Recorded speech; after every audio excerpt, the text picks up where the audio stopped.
चलिए दोस्तों, जानते हैं देश दुनिया की 50 बड़ी खबरों को मात्र 10 मिनट में। लेकिन इससे पहले अगर आपने मेरे चैनल को सब्सक्राइब नहीं किया है तो सब्सक्राइब कर ले। जापान में रविवार को लोअर हाउस के लिए मतदान शुरू हो गया है, जिसमें प्रधानमंत्री साने तकाइची को बड़ी जीत मिलने की उम्मीद है। हालांकि देश के कई हिस्सों में बर्फबारी के कारण मतदान प्रतिशत घटने की आशंका जताई जा रही है। यहाँ रविवार को 27 से 28 इंच तक बर्फबारी होने का अनुमान है। ताकाइची जापान की पहली महिला प्रधानमंत्री है। उन्होंने अक्टूबर में पद संभाला था। ओपिनियन पोल के अनुसार उनकी कंजर्वेटिव गठबंधन को संसद के निचले सदन की 465 सीटों में से 300 से ज्यादा सीटें मिल सकती है। फिलहाल गठबंधन के पास 233 सीटें हैं और अगर यह 310 सीटें जीत लेता है तो ऊपरी सदन में विपक्ष के नियंत्रण के बावजूद कानून पास करने की ताकत मिल जाएगी। ताकाइची ने कहा है कि अगर गठबंधन बहुमत खो देता है तो वह इस्तीफा दे देगी। दूसरी ओर अमेरिकी राष्ट्रपति डोनाल्ड ट्रंप भी ताकाइची को समर्थन जता चुके हैं। प्रधानमंत्री नरेंद्र मोदी के मलेशिया दौरे का आज दूसरा दिन है। पीएम मोदी और मलेशिया के प्रधानमंत्री अनवर इब्राहिम के बीच आज द्विपक्षीय बातचीत हुई। पीएम मोदी ने आतंकवाद पर अपना रुख कड़ा किया। उन्होंने कहा, आतंकवाद के बारे में हमारा संदेश बहुत स्पष्ट है। कोई दोहरा मापदंड नहीं, कोई समझौता नहीं। भारत और मलेशिया आतंकवाद के खिलाफ मिलकर काम करेंगे। पीएम मोदी ने प्रेस ब्रीफिंग के दौरान तमिल भाषा की अहमियत पर भी जोर दिया। उन्होंने बताया कि तमिल भाषा के प्रति साझा प्रेम भारत और मलेशिया को जोड़ता है। मोदी ने ऑडियो विजुअल समझौते का जिक्र करते हुए कहा, मुझे पूरा विश्वास है कि आज हुए ऑडियो विजुअल समझौते के साथ फिल्में और संगीत, खासकर तमिल फिल्में, हमारे दिलों को और करीब लाएगी। पीएम मोदी ने मलेशियाई पीएम को अपना दोस्त बताया।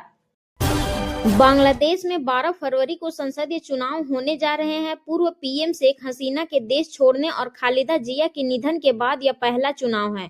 1991 से 2024 तक बांग्लादेश की राजनीति में इन दो नेताओं का दबदबा रहा। ऐसे में 35 साल बाद देश को नया प्रधानमंत्री मिलेगा। शेख हसीना की पार्टी अवामी लीग को इस चुनाव में हिस्सा लेने की इजाजत नहीं दी गई है।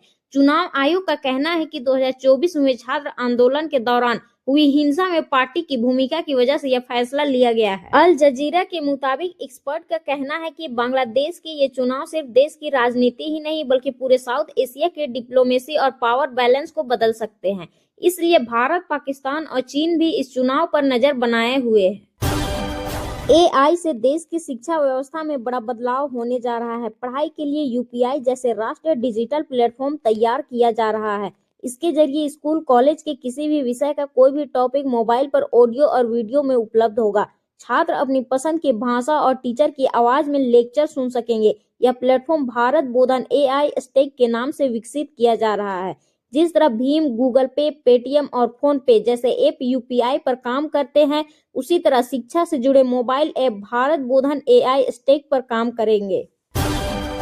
ब्रिटेन के प्रधानमंत्री कीर स्टारमर की सरकार मुश्किल में फंस गई है। एपस्टीन फाइल से जुड़े विवाद में इतना तूल पकड़ लिया कि उनके सबसे भरोसेमंद सहयोगी और डाउनिंग स्ट्रीट के चीफ ऑफ स्टाफ मॉर्गन मैक्सवेनी को इस्तीफा देना पड़ा। मैक्सवेनी पर आरोप है कि उन्होंने यौन अपराधी जेफरी एपस्टीन का समर्थन करने वाले पीटर मंडेलसन को अमेरिका में ब्रिटेन का राजदूत बनाकर भेजा था। मैक्सवेनी ने कहा कि यह नियुक्ति गलत थी। मैक्सवेनी ने माना कि उन्हें पता था कि मंडेलसन ने जेफरी एपस्टीन का जेल जाने के बाद भी समर्थन किया था। मंडेलसन पर यह भी आरोप है कि उन्होंने ब्रिटेन के बिजनेस सेक्रेटरी रहते हुए एपस्टीन को मार्केट से जुड़ी संवेदनशील जानकारी शेयर की थी। मैक्सवेनी ने कहा कि इस फैसले से पार्टी, देश और राजनीति पर लोगों का भरोसा कमजोर हुआ है।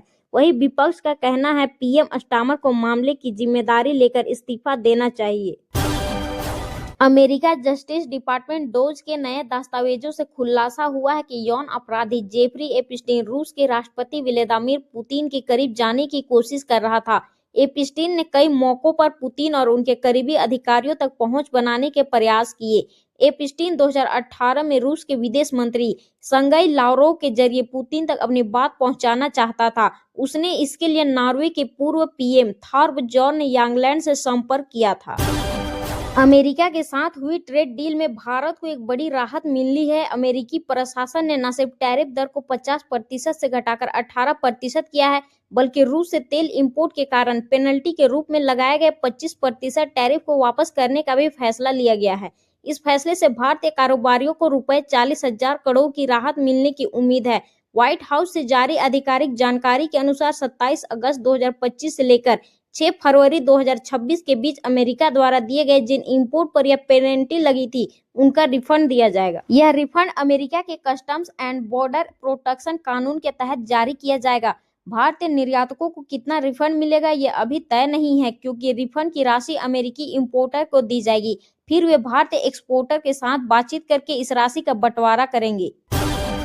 संसद में बजट सत्र का सोमवार को 9वां दिन है। इससे पहले शुक्रवार को 8वें दिन भारी हंगामे के चलते सभा 3 बार स्थगित कर दी गई थी। राज्यसभा को भी सोमवार तक के लिए स्थगित कर दिया गया था। आज भी हंगामे के आसार है। शुक्रवार को राज्यसभा में भी प्रश्नकाल के दौरान विपक्ष के नेता मल्लिकार्जुन खड़गे और केंद्रीय रेल मंत्री अश्विनी वैष्णव के बीच राज्य मंत्री रोनित सिंह बिट्टू को लेकर तीखी बहस हुई थी। इसरो ने चंद्रयान 4 मिशन के लिए चंद्रमा के साउथ पोल के पास एक लैंडिंग साइट तलाश ली है। चंद्रयान 2 ऑर्बिटर से मिली तस्वीरों के आधार पर वैज्ञानिकों ने माउंस माउंटेन MM4 क्षेत्र को लैंडिंग के लिए सबसे सही बताया है।